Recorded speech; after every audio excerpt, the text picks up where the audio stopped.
Okay, so this tool, another tool that you can use to gather your farm data is called Remine. It's included with your RMLS subscription, and a lot of people just frankly don't know much about it. So this is going to be a quick rundown on how to gather your farm data from here and export it.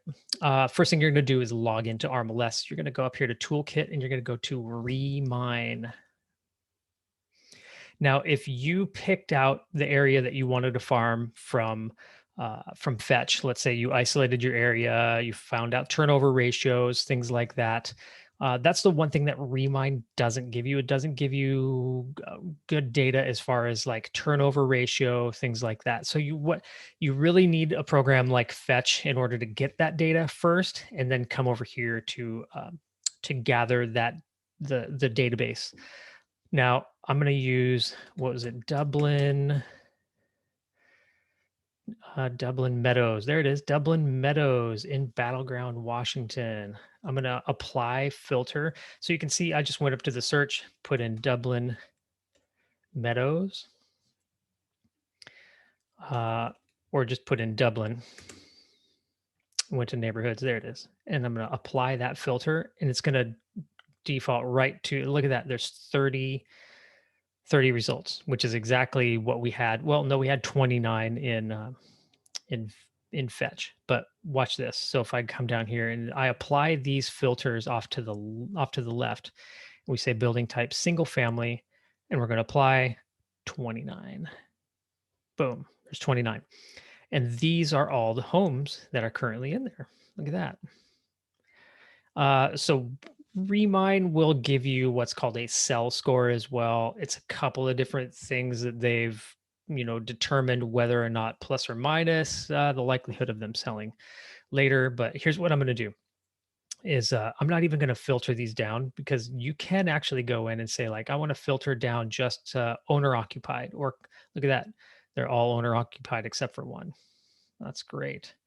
We can also do mortgage rate and say, like, mortgage rate, these are over 4.5 to 6 right here. Wow. Okay. We can even get down to home equity and look at, okay, so this person right here has a lot of home equity. These are on the medium side, and these are probably recently sold, so they don't have a ton.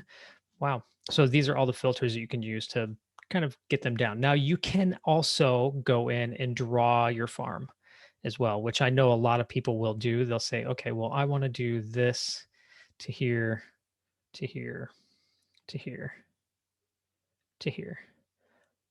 And then let's get rid of this Dublin Meadows.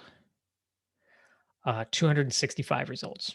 Wow. So that's a really good, that's a good size farm right there. I like it. So we're just gonna, just for argument's sakes, we're gonna save that. So here's where I save it to a cart and show you how to export it. We select all, we add to cart, and I'm gonna call this Dublin Meadows right here. Add properties to cart. And then I'm going to come over here to carts.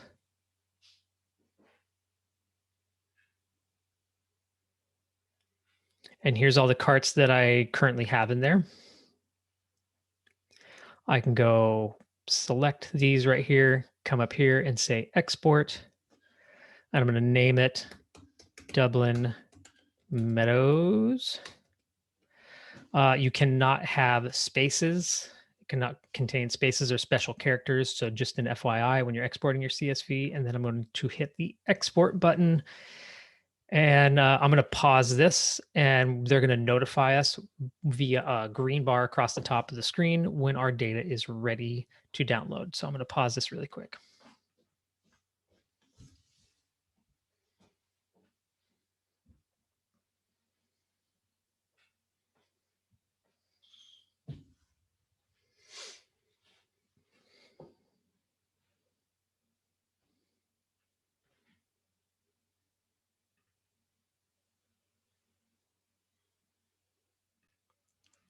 Okay, so the green bar has shown up here at the top. Download CSV Dublin Meadows is ready. So I just tap the download button. and that CSV is now downloaded to my downloads folder. Now, if you miss that green bar, it's going to show up just for a couple of seconds and then it's going to go away. Don't fret. We come down here to alerts and we download. We can re-download anything that we have previously downloaded before. Okay, is right here. Okay, so if you want to come back and look at it later, easy peasy.